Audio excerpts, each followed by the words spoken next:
Cum poți să te relaxezi când ai mizeria asta de plajă în fața ochilor? Se plimba cu mine pe peron acolo până am ajuns în dreptul poliției. 31 de lei kilogramul. Mamă, ce prețuri. Foarte multe sunt stricate, grasa stricat pe aici. Asta e celebra plajă din Cancun? Doamne ferește. Unde e apa turcoaz? Nu mai vin aici în viață. Mi-a privit câte sunt peste tot. Foarte mari. Și aici. Și aici parcă mergem pe iarbă, nu mai mergi pe nisip. Gogonele, mamă, sunt lipicioase, pline de ceară. Sincer, nu miroase tocmai bine. Fire, poți să pui mâna, poți să te corentezi. Trec oameni, trec copii. Tipsul pleacă de la 20%. Nu au mai puțin. Nu mai face haz de necaz, se bat cu alge în apă. M-am enervat puțin din nou pentru că e a 10-a oară când îmi iau țeapă. Știți cum au blocat bancomatul aici. Hei, cu son, scrie mare, lucrez pentru bacșiș. Doamne, nu l-aș mânca nici plătit. Miroase foarte urât. Eu nu aș cumpăra de aici. Doamne ferește, îți vine să vomiți. Nu exagerez. 30 de euro o umbrelă. Totuși, un like m-ar ajuta foarte mult.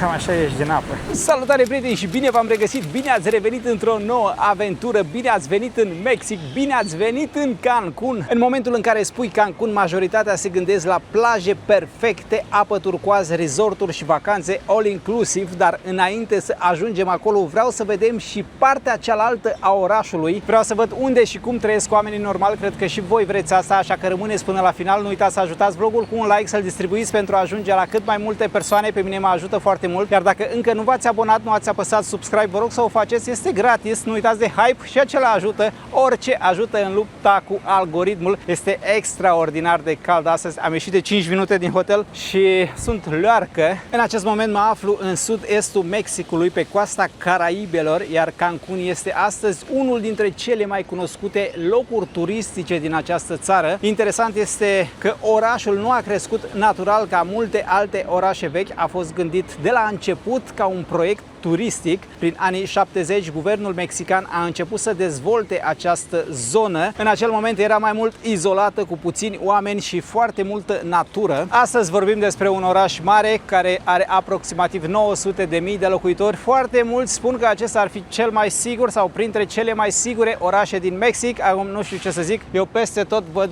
astfel de afișe cu recompense, persoane căutate. Toate magazinele în care am intrat până acum, supermarketuri, au astfel de afișe la intrare cu hoți de buzunare. Cei ce fură din magazine aici oferă 500.000 de pesos recompensă. Asta ar veni undeva la 24.000 de euro. Acolo avem primăria. De fapt, în acest moment mă aflu în centrul orașului, în downtown, cum spune mai toată lumea. Am luat hotelul aici, nu am vrut să mergem în zona cu resorturi, cu toate că mă gândesc că acolo este mult mai frumos. O să vedem, ajungem și acolo, tot în acest vlog, dar știți, îmi place să iau cazare prin zonele unde cred eu că ar locui și localnicii. Acum ne aflăm tot într-o zonă turistică, chiar dacă nu avem resorturi, pentru că văd foarte multe suveniruri, dar turiștii, mare parte din turiști, nu ajung pe aici. Vin doar atunci când au tururi organizate cu un ghid și fac asta din mai multe motive, pentru că în momentul în care vii în Cancun, mă gândesc că vii aici doar pentru apă și plajă, vii într-un resort, te închizi acolo, ai totul inclus și cam atât. Cred că 80% dintre turiști nu văd această parte a orașului, nu văd cum trăiesc oamenii. Acum, dacă ești în vacanță, nu știu dacă ar trebui să te intereseze asta, dar știți destul de bine, conținutul pe acest canal este puțin diferit. Nu fac vloguri de călătorie clasice, călătoresc, dar țin să vă reamintesc, nu sunt agenție de turism, pentru că în momentul în care văd ceva ce nu-mi place sau văd ceva ne la locul lui, eu spun, vă arăt și vouă. Cei ce omit asta e treaba lor, nu vreau să spun că au alte interese. Acum, conform informațiilor pe care le am, undeva pe aici ar trebui să găsesc o piață. Văd că avem și steagul Uniunii Europene acolo, steagul Mexicului. Sunt multe instituții publice. Ne aflăm în centrul orașului totuși. Mult graffiti, multă sârmă ghimpată, multe restaurante, terase. Până acum nu mi se pare un oraș foarte scump, dar nici ieftin. Până și acolo, sus pe această cafenea, avem sârmă ghimpată.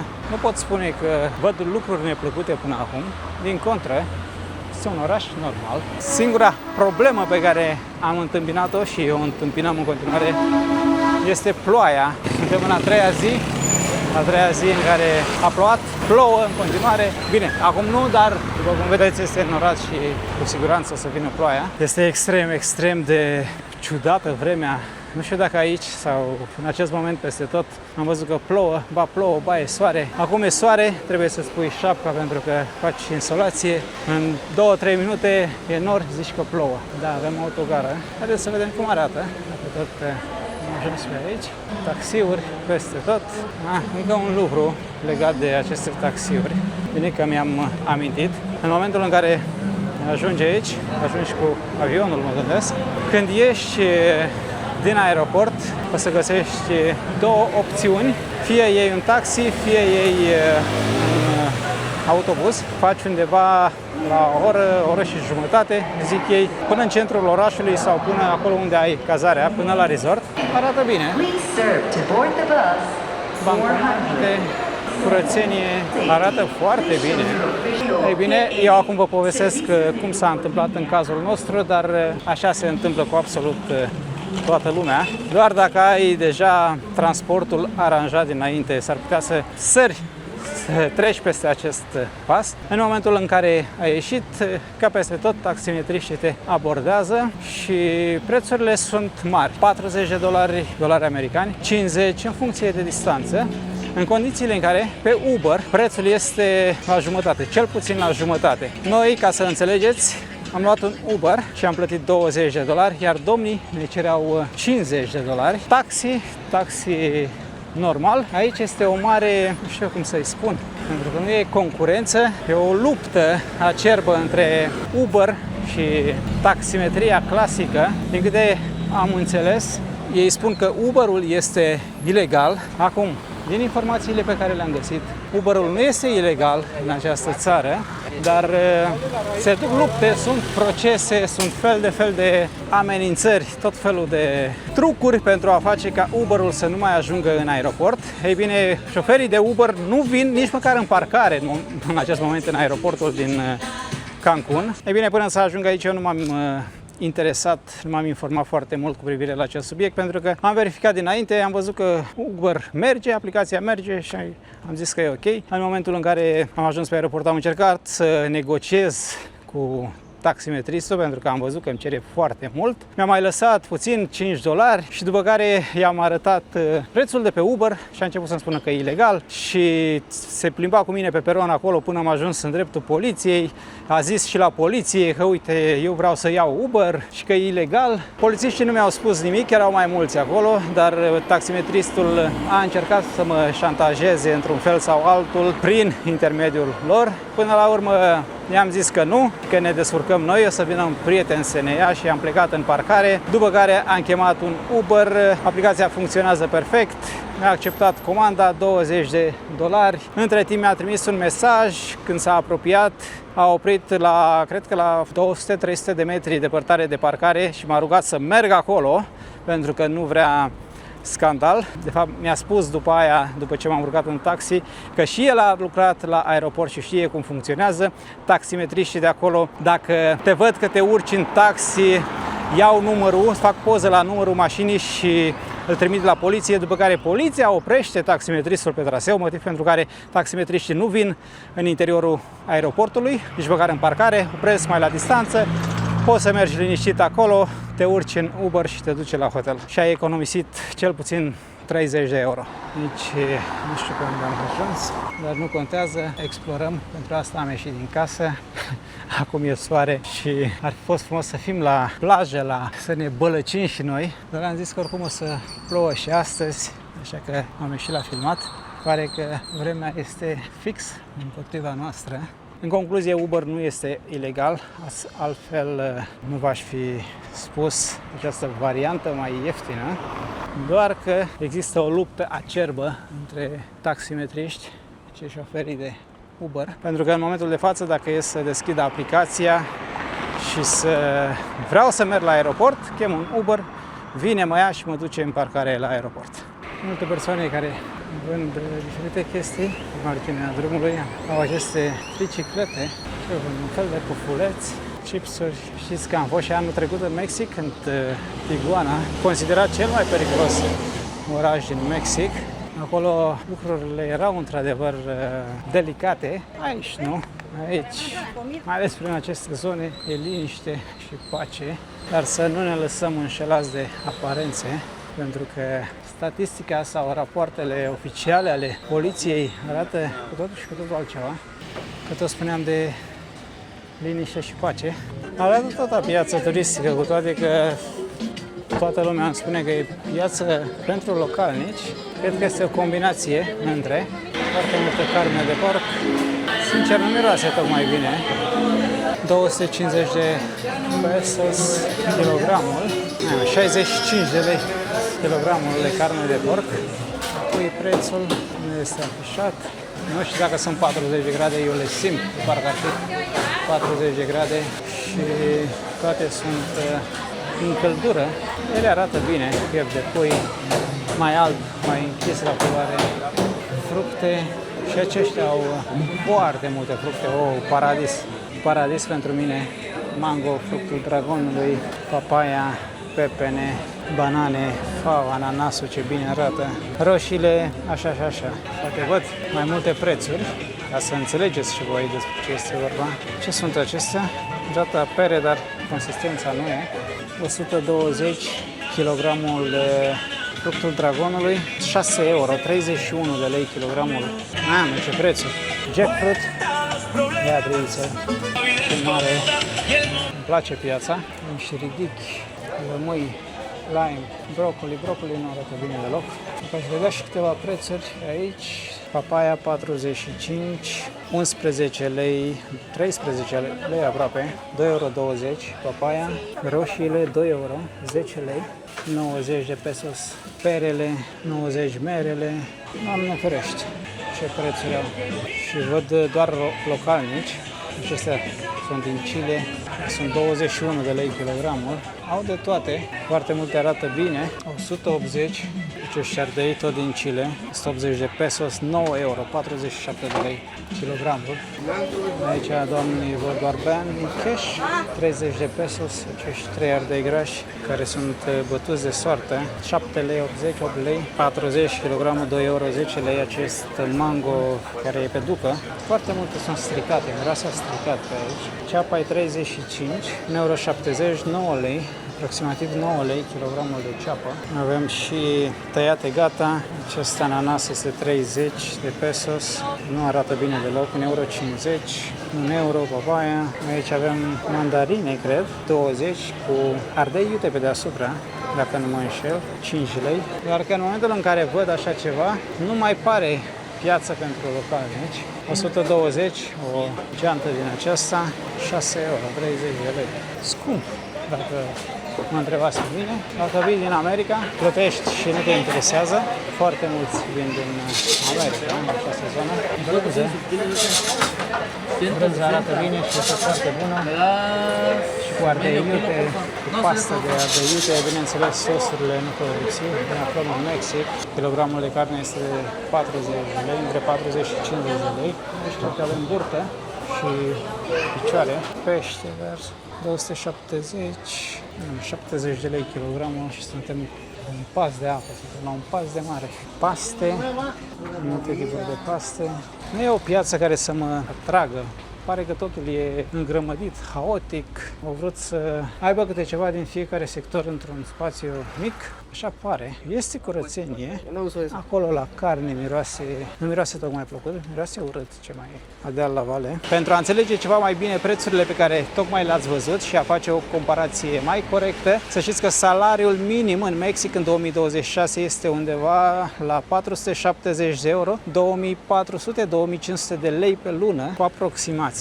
Aici avem din nou prețuri, avem afișate, piept de pui, aripi de pui, se îngheață, un pui întreg 60 de pesos, 15 lei, dar cel natural era mai scump, aproape dublu. Să știți că la pensii în Mexic lucrurile sunt puțin diferite față de țara noastră. Dacă ai lucrat cu acte, ai contribuit, poți primi pensie din sistemul de muncă, pensia minimă garantată pentru cei ce îndeplinesc condițiile este undeva la aproximativ 530 de euro pe lună, în jur de 2700 de lei. Aici se repară încălțămintea și nu numai. Acestea sunt mașini de cusut. Dar știți că nu toți bătrânii ajung la această pensie, pentru că mulți oameni au muncit la negru, au lucrat pe cont propriu. Știți, aceeași problemă ca și în țara noastră. Pentru aceste persoane de peste 65 de ani există un sprijin separat de la stat, dar nu doar pentru persoanele care nu au pensie, pentru că sunt și persoane care au pensie și primesc acest ajutor. Încă nu am înțeles exact cum funcționează. Oricum, ajutorul nu este foarte mare, 160 de euro pe lună, cred că vin 800 de lei. Da, 800 de lei pe lună, undeva pe acolo. Statuete din ceară și nu numai. Aici avem restaurantele. Îmi bine.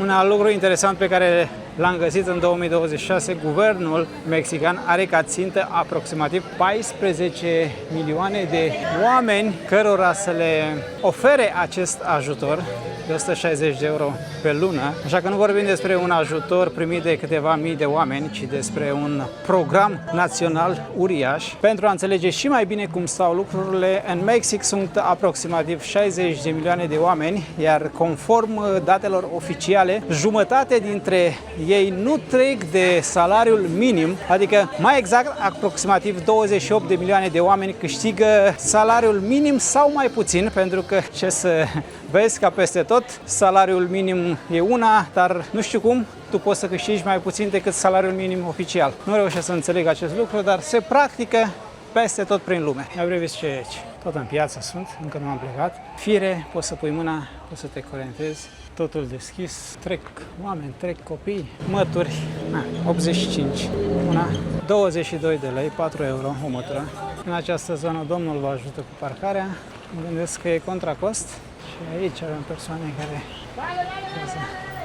domnul vinde diverse lucruri pentru bucătărie. 4 lei 40, undeva la 80 de cenți, o sticlă cu apă, fără apă nu se poate. Partea cealaltă, fasole sau murături. Nu e nici fasole, nu sunt nici măsline, nu știu exact cum se numesc aceste fructe.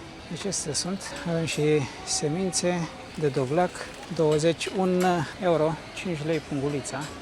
De nou am dat peste fructe.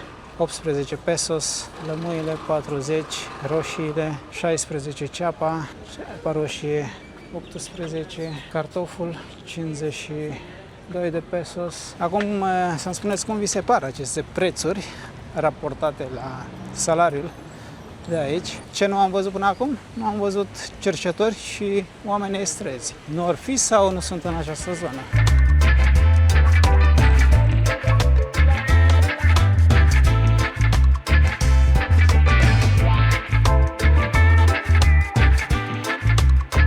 Gata, ne-am teleportat pe Playa Tortugas, cred că se numește, dacă nu greșesc. Un taxi undeva la 9 km, 6 euro a costat. Iată că de aici putem cumpăra tururi, foarte multe activități, snorkeling, zipline, ATV-uri, putem merge la pescuit, suveniruri. Acolo avem apa, plaja. Haideți să vedem. Primul impact cu apa din Cancun, cu plaja din Cancun. Am stat în hotel până acum pentru că a plouat, pur și simplu a plouat non-stop. Astăzi este ok. Mai avem câteva zile. Sper să ne bucurăm de apă, de plajă. Mă așteptăm la altceva. Cancun, apă cristalină. Îmi scapă ceva. Ce e cu apa asta roșie? Parcă era să spun eu ce. Parcă au descărcat deșeurile aici. Doamne ferește! Asta e celebra plajă din Cancun, apa cristalină, ca să nu trag concluzii greșite. Vedeți că vă iau la pas pe această plajă, explorăm, pentru că refuz să cred că anul acesta avem ghinion peste tot. În Miami ghinion, aici ghinion, este nici cea mai curată plajă, plastic peste tot. Poate pe partea aceasta, Tortugas, Doamne ferește! Nu mai vin aici în viață. Unde e apa cristalină? Unde e apa turcoază? Unde e? E roșie. Nu vedeți greșit? Sunt extrem de dezamăgit.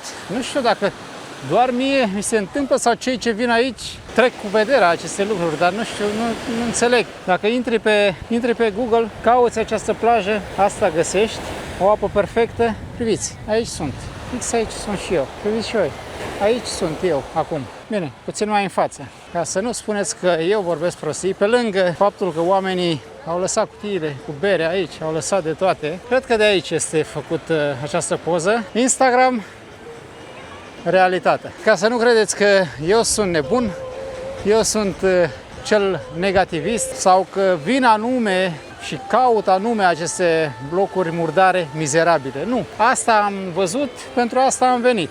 Asta am găsit. Așa arată în realitate. Astăzi am ieșit singur, am ieșit la explorat, pentru că o să merg foarte mult pe jos, dar mâine aveam de gând să vin aici cu Andreea, să venim la plajă, să venim să facem scufundări, nu știu, să ne relaxăm. Dar cum poți să te relaxezi când ai mizeria asta de plajă în fața ochilor?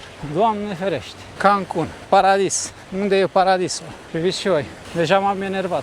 Până acum am încercat să trec cu vederea mizeria, pentru că nu era peste tot și am zis că ok, acolo nu e nimic turistic și turiștii nu sunt afectați. E treaba localnicilor unde își aruncă gunoiul. Dar aici, algele le scoatem din ecuație pentru că le înțeleg, nu le consider mizerie. Cu toate că nu ați vrea să fiți aici să vedeți cât de urât miros aceste alge. Dar plasticul, m-am și speriat.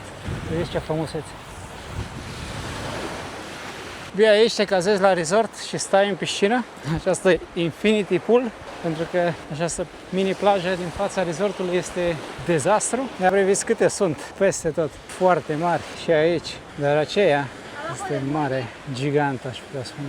Aici e frumos, în poze e frumos, steluțe de mare, snorkeling, dar nu știu ce să zic, Și miroase a canalizare în această zonă. Și suntem într-o zonă turistică, să ne înțelegem. Avem resorturi all inclusive aici, adică vii din țara ta, îți iei un pachet de o săptămână și te lovești de această apă roșie, pentru că tu în poze sau cine ți-a recomandat, cine ți-a vândut pachetul, nu ți-a spus că e posibil ca apa să arate așa și e posibil să fii nevoit să iei o barcă, să mai plătești 100 de euro pe zi, un exemplu, la întâmplare, 100 de euro pe zi pentru a merge într-o zonă unde apa într-adevăr este ca în poze. Urăsc persoanele care ascund acest lucru, urăsc persoanele care ascund gunoiul sub preș doar de dragul vizualizărilor, voiam să spun, dar și ceea ce fac eu poate fi catalogat sau pot fi pus în aceeași barcă. Sunt persoane care pot spune că eu arăt aceste lucruri doar de dragul vizualizărilor, dar nu este așa. Motivul pentru care am început încă de acum 4 ani de zile să prezint și această latură a fost acesta. Am văzut și văd în continuare foarte multe vloguri, clipuri, reel-uri, imagini pe Instagram peste tot, cu locuri frumoase, iar în momentul în care ajungeam acolo eram dezamăgit. Asta înainte de a începe acest canal, după care am zis că trebuie ca cineva să arate și partea cealaltă. Între timp au trecut 4 ani de zile, iar între timp au început să fie tot mai mulți care arată și cealaltă latură, dar acum 4 ani de zile nu era nimeni, cel puțin din câte știu eu. Cred că am luat-o pe pista pentru biciclete, dar pe scurt ți se strică vacanța doar pentru că unii aleg să-ți arate, să-ți prezinte doar frumosul, doar pentru a nu-și lua hate. Pentru că nu este vorba de vizualizări. Vizualizări foarte multe faci și dacă arăți doar frumosul și dacă arăți cealaltă latură, în momentul de față oamenii s-au obișnuit și se uită și într-o parte și într-alta. La început era puțin diferit, dar majoritatea aleg să nu prezinte realitatea doar pentru a nu-și lua hate, pentru că oamenii te critică atunci când arăți lucrurile cum arată cu adevărat, nu mai primești contracte de publicitate, nimeni nu vrea să se asocieze cu tine, pentru că un resort nu te cheamă să stai acolo, să stai gratis, să mănânci gratis, să bei gratis, dacă tu prezinți și mizeria de pe plaja respectivă sau apa că e murdară. Așa că, din punctul meu de vedere, acesta este motivul pentru care lucrurile merg cum merg pe această lume. M-am enervat puțin din nou pentru că e a 10-a oară în ultima lună când îmi iau țeapă, când fac greșeala și aleg aceste locuri, pentru că pe Google imaginile arată perfect, pentru că algoritmul îți împinge în față locuri frumoase, dar în realitate până acum nimic nu e frumos aici, care să merite banii. Nu zic nu, pe aici aceste resorturi arată frumos. Acum ar fi culmea să merg pe partea cealaltă și să văd apa la fel de murdară. Mă gândesc că măcar aici e mai frumos. sunt într-o altă zonă. Ar trebui să avem Playa Caracol, ceva de genul. Sunt curios să văd dacă reușesc să intru, să ajung pe plajă, pentru că totul este privat. Pentru a înțelege, aici vin o mare parte din turiști, cred că peste 80%. Nu am o statistică exactă pentru a vă spune, dar oamenii vin aici, all inclusiv, stau în aceste hoteluri și cam atât. De la aeroport vin direct aici, iar când părăsesc resortul, merg către aeroport. Așa că nu văd nimic din Mexic sau din Cancun. Apropo de siguranță, vedeți ce e afară, sunt înarmați până în dinți și a început să picure de ploaie. Pe partea cealaltă foarte rar vedeam poliție, vedeam și acolo, dar foarte rar. Aici, în zona resorturilor, în zona hotelurilor, sunt foarte multe astfel de mașini, cum ați văzut mai devreme. Apropo, aici apa este 69-68 de cenți, Circle K, mini market pe care îl găsim mai peste tot prin Asia. Iată că este și aici, în America Centrală. În spatele acestor hoteluri de lux, multe sunt de 5 stele pe aici. Să știți că există un oraș foarte mare cu probleme reale, cartiere unde localnicii spun să nu intri. Poate vântul foarte tare și mi-a intrat ceva în ochi. O să vină furtuna. Prostituție, trafic de substanțe interzise. Vedeți că aici putem merge la plajă. Cerul a devenit negru. Violență foarte multă. Pentru a înțelege și mai bine, 61% dintre mexicani spun că le este frică să trăiască în țara lor, le este frică să iasă pe stradă în zona în care locuiesc. Pentru a înțelege și mai bine, luna trecută în Cancun poliția a salvat 8 femei care fuseseră ademenite într-un fel sau altul de acești indivizi. Le-au chemat la muncă, după care le-au închis într-un apartament, le-au spus că au datorii foarte mari și le-au obligat să-și vândă corpul. Și aici e la fel. Acesta este de 5 stele resortul, să înțelegeți. Nu suntem într-o zonă oarecare. Acum bate și vântul foarte tare. Oamenii au început să strângă. Ce vă spuneam mai devreme de protecție, toate aceste hoteluri sunt protejate, turiștii sunt protejați. Apa este la fel de murdară. Miroase alge, acum vine și ploaia. Așa am avut vacanța, dragi prieteni, până acum în Cancun. 7 zile în Cancun, am trecut de jumătate și este pentru prima dată când văd plaja. Nu ai cu cine să te cerți, se întâmplă. Așa arată plaja unui resort de 5 stele. Acolo sus o fi frumos, piscină, dar aici această problemă cu algele, care este din ce în ce mai des întâlnită, iar acest lucru nu este normal, se datorează unui cumul de factori. Nu vreau să intru acum în amănunte, nu cred că vă interesează, dar în momentul în care ești cazat la un hotel de 5 stele, ar trebui ca plaja să fie curată. Aici arată bine, vii, te relaxezi, dar în apă nu ai cum să intri, pur și simplu. Priviți și voi. Am discutat cu un domn, m-a văzut acolo pe ponton și a venit să vorbească cu mine. Nu a vrut să fie filmat. L-am întrebat dacă este normal ceea ce văd în apă. A zis că nu. Înainte, anii trecuți, acest lucru se întâmpla din când în când, dar acum, de la începutul anului, cam așa este, chiar și în luna ianuarie. Așa că nu am venit eu într-o zonă, într-o perioadă proastă. Cam așa a fost tot anul. Ce ploaie a început. Aici pentru cei cazați. Hai să mă strecor și eu. S-a mai oprit puțin, cred că o să mergem. Aici am fost în siguranță, păziți. Playa Caracol, să-mi scuzați spaniola. Miroase foarte urât din cauza acestor alge. Au ajuns până pe aici, sunt amestecate cu nisip. Cam așa este vremea în această perioadă. Plouă, tună, iese soarele. Cred că asta se întâmplă dacă vii vara, când e vară la noi. Ploi scurte, rapide și cad cantități foarte mari de apă. Acolo avem un supermarket. Haideți să explorăm în continuare. Foarte multe persoane prin aceste stații. Sunt oameni care lucrează aici. Lucrează aici în paradis și trăiesc în partea cealaltă, acolo de unde am început vlogul. Din câte am observat și aici, peste tot cer tips, bacșiș, aproape la orice. Aproape la orice. Au importat și acest lucru din America. Sau turiștii americani i-au obișnuit așa, nu știu exact ce și cum. La fiecare notă de plată te întreabă dacă vrei să lași bacșiș Din câte am văzut până acum, prin restaurantele prin care am fost, tipsul pleacă de la 20%, nu au mai puțin. 20, 25, 30. Nu e obligatoriu, poți să-i spui nu și mergi mai departe. Chiar și în supermarket, pentru că mergem și la supermarket. Ei bine, în momentul în care ajungi la casă pentru a plăti, există un domn sau o doamnă, de obicei mai în vârstă, care îți pune cumpărăturile în pungă. Ei bine, așteaptă tips, nu îți cere, dar pe ecuson scrie mare, lucrez pentru bacșiș. În condițiile în care aici salariile sunt ceva mai mari ca în România. Chiar și pensiile. Foarte multe cluburi, dar este de vreme. Seara cred că este foarte frumos în această zonă. Știți cum au blocat bancomatul aici? Ca să nu-l fure.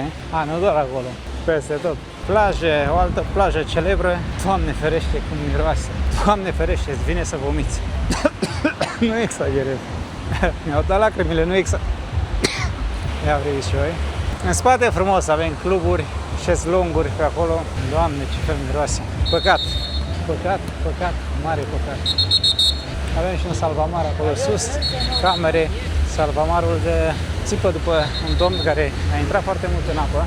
Nu exagerez deloc. Acum nu știu dacă ați intrat vreodată într-un graj unde sunt animale, multe animale și nu a mai fost făcută curățenie de o săptămână. Ei bine, așa miroase și aici, toată această porțiune. Iar vis-a-vis avem muzică, petrecere. Pe nicio plajă nu am întâlnit să miroase atât de urât. Pur și simplu îmi vine să vomit. Aici sunt descompuse foarte multe muște și musculițe. Iar oamenii stau pe aici, s-au obișnuit cu mirosul sau nu înțeleg. Playa Gaviota Azul este chiar în colțul insulei sau a acestei fâșii de teren, de plajă. Acum, sincer să fiu, aici și vina autorităților, puteau să curețe, nu le lasă să se descompună. Au câteva zile, câteva săptămâni. Avem și valuri foarte mari în această zonă. Cancun este împărțit cumva în două lumi. Această zonă, resorturi, hoteluri de 4-5 stele, lux, turiști, dar și asta face parte tot din lux și opulență, terase, cluburi, muzică și zona unde avem noi cazarea, unde ne-am luat hotelul, downtown, în centrul orașului. Pe partea aceea trăiesc oamenii care lucrează aici, pentru că oamenii care lucrează aici nu își permit să trăiască aici. Deci nu știu dacă sunt și apartamente de locuit. Acolo ai și o oglindă, să-ți faci poză cu această frumusețe. Aici nu se mai vede așa roșu pentru că sunt valuri foarte mari și amestecă, dar n-ai cum să stai la plajă. Nu poți să stai de miros deja. Mi s-a întors stomacul. Nu ai cum să stai, nu ai cum să te relaxezi, nu ai cum să te bronzezi. Bine, acum plouă, dar mirosul te termină. Bădurme de tractor, mă gândesc că le adună și aici, ceea ce nu pare, le amestecă. Aici avem un alt resort sau par mai mult apartamente închiriate regim hotelier. Aici pare că oamenii au încercat să curețe. Mirosul este același, nu s-a schimbat nimic, dar se vede voința. Fai de mine ce miros. Și eu insist să merg până nu știu unde. Un alt lucru despre care vreau să vorbesc pe scurt, pentru că data trecută când am fost în Mexic am primit multe întrebări despre intrarea în țară, cât de greu a fost, cum a fost. Sunt mulți români care sunt întorși din drum, adică vin până aici și li se spune că nu au voie să intre în țară. Ei bine, la noi nu s-a întâmplat așa. Noi cred că am stat un minut de fiecare la acel mini-interviu, adică în momentul în care am ajuns acolo te întreabă de unde vii, cât stai în țară, unde mergi mai departe, dacă ai hotel, adresa de la hotel și cam atât, nimic mai mult. Bine, pe noi ne-a întrebat și dacă am venit pentru campionatul mondial de fotbal, știți, se ține și aici, dar nu este cazul, pentru că avem un tractor care amestecă acele alge cu nisipul. În această zonă, fiecare hotel are grijă de plaja din față, dar ce fel miros. Cam așa a decurs experiența noastră, nu înseamnă că pentru toată lumea este la fel. dar pentru noi a fost mult mai simplu decât mă așteptam. Legat de românii întorși de la graniță sau ținuți prin aeroporturi în Mexic, din ce am verificat, nu există un singur motiv. În multe cazuri, problema apare la interviul de la sosire, pentru că în momentul în care ofițerul nu este convins că tu vii aici pentru turism, că poate nu ai cazare, nu ai bilet de ieșire sau vede că nu vii ca turist, atunci să știi că nu te lasă să intri în țară. Dar tu, dacă ești un om corect, normal, simplu, vii în vacanță, o să intri garantat. Sau dacă documentele tale sunt în regulă, pentru că dacă ai antecedente, aici este mai complicat. Dar uneori pot apărea motive normale, alteori oamenii spun că au fost tratați abuziv și fără explicații clare, pentru că există români care vin aici și pentru altceva, nu pentru vacanță. Mulți încearcă să ajungă ilegal în Statele Unite. Nu spun că acesta este cazul tuturor celor opriți la frontieră, pentru că ar fi nedrept, dar când există astfel de cazuri, automat autoritățile devin mai suspicioase și ajung să pună mai multe întrebări turiștilor normali. Practic, problema creată de unii se poate întoarce împotriva tuturor. Tu vii poate în vacanță, ai hotel, ai bilet de ieșire, totul pregătit, dar dacă pașaportul tău intră într-un profil considerat de risc, poți fi verificat mult mai atent, iar asta poate să dureze de la 2-3 ore până la o zi, iar în momentul în care dai peste ofițerii care nu vor să-și asume riscuri, te trimit în țară, fără să aibă un motiv clar. Se poate întâmpla, dar nu știu, cred că contează foarte mult și cum te comporți, ce faci în viața de zi cu zi. Aici nu se mai amestecă, aici e abandonat, cu toate că tot hotel e și aici. Mă gândesc că acolo e 5 stele și aici e 3, 4. Acum vin în Cancun și nu intră în apă. Nisipul este extraordinar, alb, dar apa e plină de alge. Cam așa ieși din apă. Dacă aș vrea să ies de aici, să ajung la strada principală. Aici e frumos, aici arată paradis. Păcat că mirosul de acolo vine, cocktailuri, piscină, nu știu dacă merită banii, pentru că ai vrea să respiri, să poți respira. Mie pur și simplu mi s-a întors stomacul pe dos. Cam așa arată hotelul din interior. Am zis să o iau pe scurtătură. Lumea cumpără tururi, sunt cei care se cazează la coadă. Coada este foarte mare. Sunt cei care pleacă. Pe partea aceasta putem vedea meciurile, iar pe partea cealaltă din nou apă. Cred că o să iau un taxi, o să merg la hotel, după care o să continuăm vlogul mâine. Poate mâine o să avem noroc, iar plaja o să arate diferit. Cine știe, sunt extrem de dezamăgit. Hello, hola. Are you ready? It's okay? Yes. The water is very dirty. Why? The water? Yeah, water in the sea El océano. Sí, sí. is dirty. Oh, sí. Here It's is. smelly. Yeah. Only here. Only here? Yeah, yes. In the more downtown is more. I understand. Aha. Încerca să-mi spună că doar aici este murdare, iar dacă merg mai în jos, nu este așa, dar eu vin din jos. Mi-a arătat pe hartă acolo, Playa Tortuga, de unde am venit, de unde am început de fapt, cu plaja. Și acolo este la fel. Prieteni, ne-am teleportat în ziua următoare. Astăzi este zi de plajă. Am ajuns pe plaja Delfinilor, așa se numește. Abia am ajuns, se vede frumos de aici de sus. Apa, cred că este curată, cred că avem noroc astăzi. Norii au fugit, a plouat până la ora prânzului. Acum este ora 15. Un loc foarte frumos aici pentru poze. În capătul acela am fost ieri sau ceva mai devreme. Avem și muzică. Haideți că poate avem noroc. Mai sunt alge, acolo în depărtare, ia vreți. Aici sunt mai puține. Aici arată frumos. Nisipul este foarte frumos. Avem aceste umbrele din paie, dar sunt ocupate toate. Nu cred că o să găsim ceva liber. Nu pare plajă privată, pare o plajă liberă, pentru că nu avem resorturi în spate, nu avem nimic. Și cam așa se prezintă.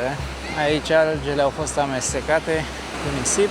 Nu arată tocmai plăcut, dar e mult mai bine față de ce am văzut ieri și nu miroase urât. Aici să reușim să intrăm și noi în apă. Alge sunt, dar măcar nu miroase urât și e o diferență foarte mare între ce văd azi și ce am văzut ieri, ce am văzut și astăzi pe traseu, pentru că am venit cu taxiul din aici, în partea aceea. În partea aceea unde sunt resorturile nu s-a schimbat mare lucru. Bine, și aici, dacă ne mergem, e dezastru. Dar această porțiune arată bine, plaja Delfinilor. Pe aici începe să miroase deja. Cum ne apropiem de resorturi, miroase din ce în ce mai urât. Și aici parcă mergem pe iarbă, nu mai mergi pe nisip. Da, cred că rămân la aceeași părere. Nu merită să vii câteva mii de kilometri pentru a te relaxa pe o astfel de plajă. Cam așa arată plaja în realitate. Steagul roșu, dar toată lumea e în apă. Uite și aici. Au stricat totul cu aceste tractoare. Să știți că prin această zonă miroase foarte urât, ca ieri. Te ia durerea de cap dacă stai prea mult în acest miros. Lumea face haz de necaz, se bat cu alge în apă. Haideți să vedem cum este apa. Cred că aici este cea mai curată porțiune. Valurile sunt mari. Ce frumos ar fi fără aceste alge. Problema este că nu pot să ud camera, dar dacă intru mai mult, cu siguranță o să ud. Vezi cum este aici. Dar n-ai încotro, trebuie să intru. Ai bătut atâta drum. Aici par mai puține valuri, dar mai multe alge. Apa cristalină din reclame, dragi prieteni. Apa turcoaz. Nu zic că nu este curată, dar cred că se umblă mult la corectarea imaginilor. Ce valuri mari! Totuși, un like m-ar ajuta foarte mult, un like la acest vlog, o distribuire, pentru că, din punctul meu de vedere, e bine să știi că se poate întâmpla, atunci când vii prin astfel de locuri, să dai peste astfel de plajă. Vedeți ce valori vin. Cred că o să duc camera, după care o să revin aici, o să mă bucur de apă, de ce a mai rămas din această vacanță. Repet, pentru a mia oară, pentru că nu vreau să fiu înțeles greșit, dacă această plajă ar fi fost, ce știu eu, la o oră de România, la un sfert de oră de casă, nu ar fi fost o problemă. Problema intervine atunci când trebuie să zbori 10 ore, să dai câteva mii de euro pe zbor, câteva mii de euro pe cazare pentru a te caza la un astfel de hotel. Vreau să vă mai spun un lucru pentru a înțelege mai bine situația, pentru că am discutat despre acest subiect, despre această problemă și în vlogurile trecute, pentru că aici avem o problemă reală, atât în Caraibe cât și în Atlantic. Iar din câte am văzut în comentarii, foarte mulți dintre voi credeți că ce vedeți în vlogul de astăzi este normal. Algele sunt normale, dar există un dar. Fenomenul acesta cu algele este sezonier sau, mai corect spus, în trecut era mai sezonier, dacă înțelegeți, adică apărea în anumite perioade ale anului, mai ales când curenții, vântul și temperatura apei împingeau aceste alge către țărm. Problema este că oamenii cu care am discutat în aceste zile mi-au zis că aceste alge și-au făcut apariția încă de la începutul anului, așa că nu mai vorbim de o problemă care apare din când în când sau câteva săptămâni pe an, 2-3 luni în unele zone, așa că avem în față o problemă care se prelungește tot mai mult și vreau să fiu foarte clar, alga aceasta, sargassumul, este naturală, ea există în ocean, plutește în larg și chiar are un rol important pentru peștii mici, pentru broaștele țestoase sau alte vietăți marine. Problema nu este că ea există, problema este cantitatea uriașă în care ajunge pe plaje. În larg ea este utilă, dar aici pe plaje, mai ales în asemenea cantități, în cantități foarte mari, pe alocuri avem munți, devine o problemă, mai ales atunci când se descompune. Aici, vedeți, o avem pe cea proaspătă, cred că este de astăzi, de aseară, iar ceva mai sus o avem pe cea descompusă, deja descompusă, care miroase foarte urât, după care aici am ajuns într-o porțiune unde avem foarte multe persoane și au amestecat-o cu nisipul, dar mirosul există, mirosul nu a dispărut. Priviți câte persoane avem în această zonă. O umbrelă aici. Acelea sunt gratuite, v-am spus și mai devreme. Dacă prinzi loc acolo, ai noroc. Dar aici sunt și bișnițarii, cred. Sunt multe persoane care amplasează aceste umbrele mari și sunt libere, vii, plătești, te așezi. 30 de euro o umbrelă. Nu mă refer la acestea, acestea sunt ale oamenilor, au venit cu ele de acasă. Mă refer la acestea, cum este și aceasta de aici, este contra cost, 30 de euro mi-a cerut. A încercat după să negocieze cu mine, dar am plecat.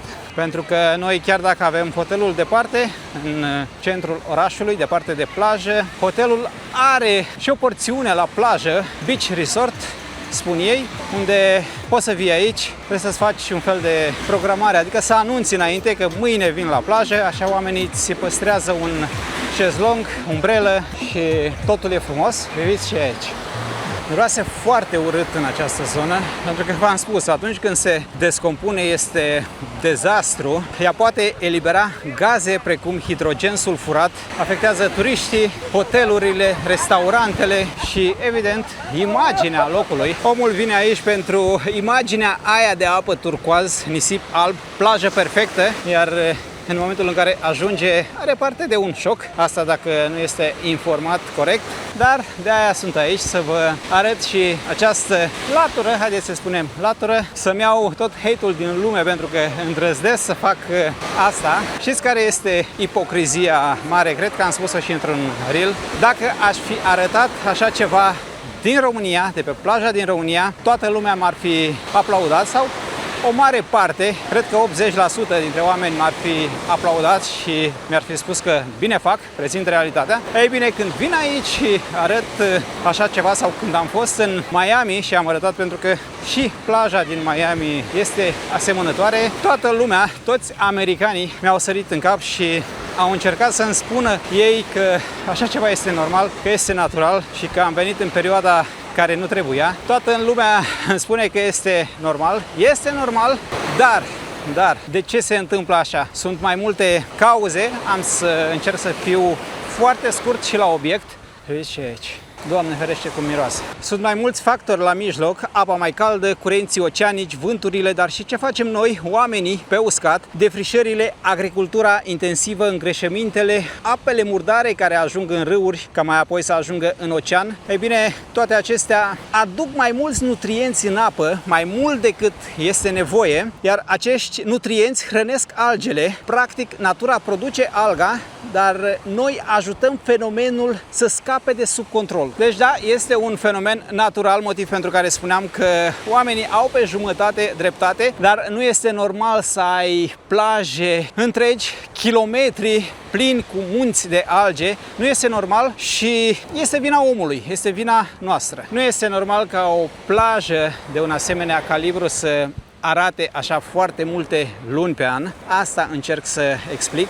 Nu spun că în această zonă este mereu așa, nu spun că nu merită vizitat, dar dacă vii aici trebuie să știi, să cunoști realitatea. Sunt perioade în care plajele pot arăta total diferit față de imaginile pe care le vedeți voi pe internet, oriunde le vedeți. Prieteni, haideți că în drum spre hotel am dat peste un centru comercial foarte mare, iar în interior am găsit un supermarket sau hipermarket.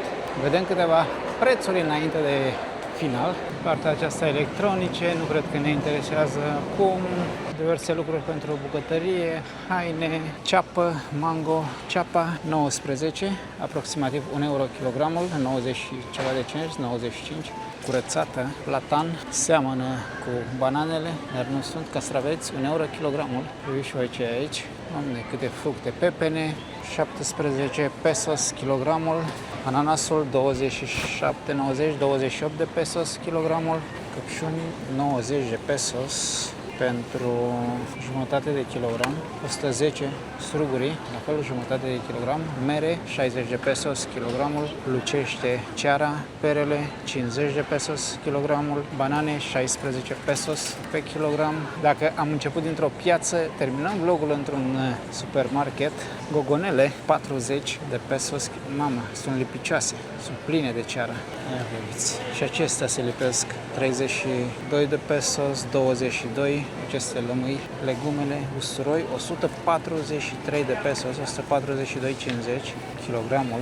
Aici avem ardei, 290 de pesos kilogramul, 2900 de grame. Cred că e de import și acesta, din Chile, da? Brocoli la pungă, 55 de pesos pe kilogram, 450 de grame. Aceștia cred că sunt foarte iuți. Ardei 120. Vedeți cum sunt așezate. Puțin pălite. Varză roșie 38. Varză albă 20. Aici avem legume coapte. Un ardei copt 31 de pesos. Cred că e scump. Două vinete, cred, 15 pesos. Dovlecei, 2 dovlecei tăiați. 350 de grame, 12 pesos. Deci avem cactus, 17 pesos. La fel 220 de grame. Acolo în capăt avem ouă. În ofertă de la 92 de pesos la 58, 30 de ouă. Sunt albe, dar avem mai multe tipuri. Aici 18 ouă, 43 de pesos, în ofertă de la 63. Avem și la 29 de pesos, 12 ouă, ofertă de la 50. Pește și fructe de mare, frigider. Avem ton, mamă, dar miroase urât, 91 de pesos pentru 300 de grame. Creveți, 70 de pesos, 330 de grame. Pește, 47, filet, Basa Roya sau Royo, 700 de grame, 47 de pesos. Pește proaspăt, arată doradă, dar nu e, sau mai mult crab, 120 de pesos kilogramul. Somonul acesta, dar este foamne, nu l-aș mânca nici plătit. 116 pesos, 365 de grame. Pare că se descompune. Nu așa trebuie să arate. Creveții 275 de pesos kilogramul. Avem și decorticați la 349 de pesos. Caracatița 324. Tentacule de caracatiță 189. Dar miroase foarte urât. Eu nu aș cumpăra de aici. În acvariu avem doar lobster din Caraibe, 1320 de pesos. Mergem mai departe. Pe aici nu cred că are rost să mai intru. Foarte multe sosuri de toate tipurile. Hei, suntem în Mexic. Oamenii sunt renumiți pentru așa ceva. Uitați ce e aici. Nu știu să vă spun pe fiecare în parte. Am mâncat câteva, sunt foarte bune și acești oameni mănâncă foarte picant. Aici avem vită pentru grătar. Prețurile sunt pe kilogram, 254. Aceasta din pulpă, 229, 334. Dar avem și mai scumpă din New York, cu mai multă grăsime, 799, 674. Tăietura este diferită, motiv pentru care și prețul diferă. Aripi și ciocănele, cred, 470 de pesos pentru 680 de grame.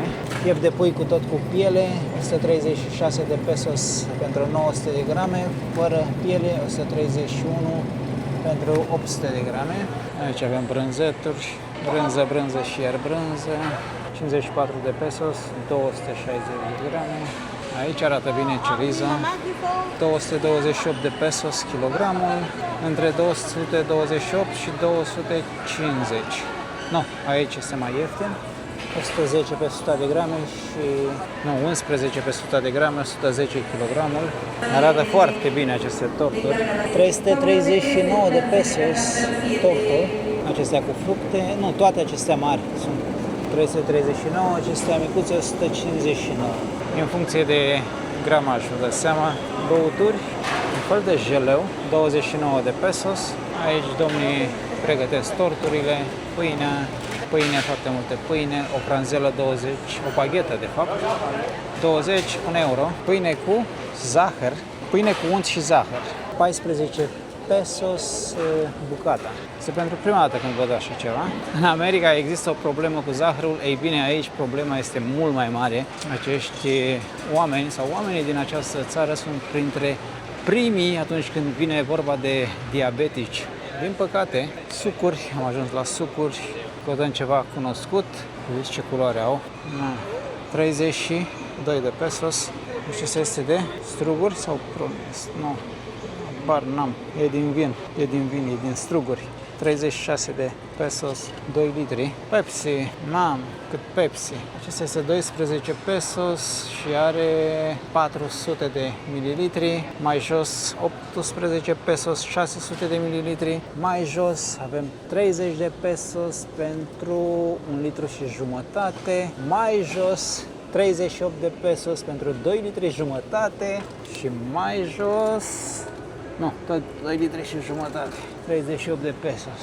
Iar în boxe, nu știu dacă auziți, cântă Ozon, Dragostea din tei, nu pot să cred. Pringles, 54, este micuț, 134 de grame. Bere și iar bere, aici e 88 de pesos, dar 6 bucăți. 88 de pesos. 115 pentru 6 bucăți. Vin de import. Italia, Franța, Germania. Ei n-au vinul lor. Da, Mexic aici. 191 de pesos sticla.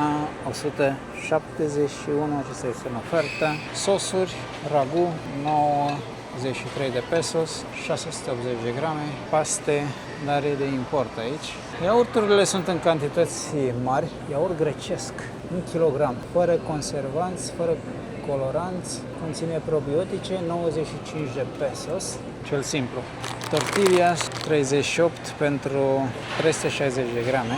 Aici avem pentru copii. Nu, sunt dulciuri, sunt din zahăr. Mă gândeam că să te joci cu ele, dar nu. Exces de zahăr, exces de calorii. Este scris. Detergent 166 de pesos, 4 litri 600 pentru haine colorate. Balsamul 32 de pesos, 1 litru. Bine, acum sunt zeci de tiguri. Aici oamenii cumpără înghețată de la Mac chiar la ieșirea din supermarket. Prieteni, cam atât pentru vlogul de astăzi. Mergem la hotel, după care mâine pornim într-o nouă aventură. Voi o să vedeți în episodul următor. Vă mulțumesc foarte mult pentru că ați rămas până la final. Nu uitați să ajutați vlogul cu un like, să-l distribuiți pentru a ajunge la cât mai multă lume, pentru că pe mine, pe noi ne ajută foarte mult. Nu uitați de hype, acele puncte de susținere contează foarte mult. Vă mulțumesc pentru tot și ne vedem data viitoare într-o nouă aventură. Până atunci vă spun numai bine!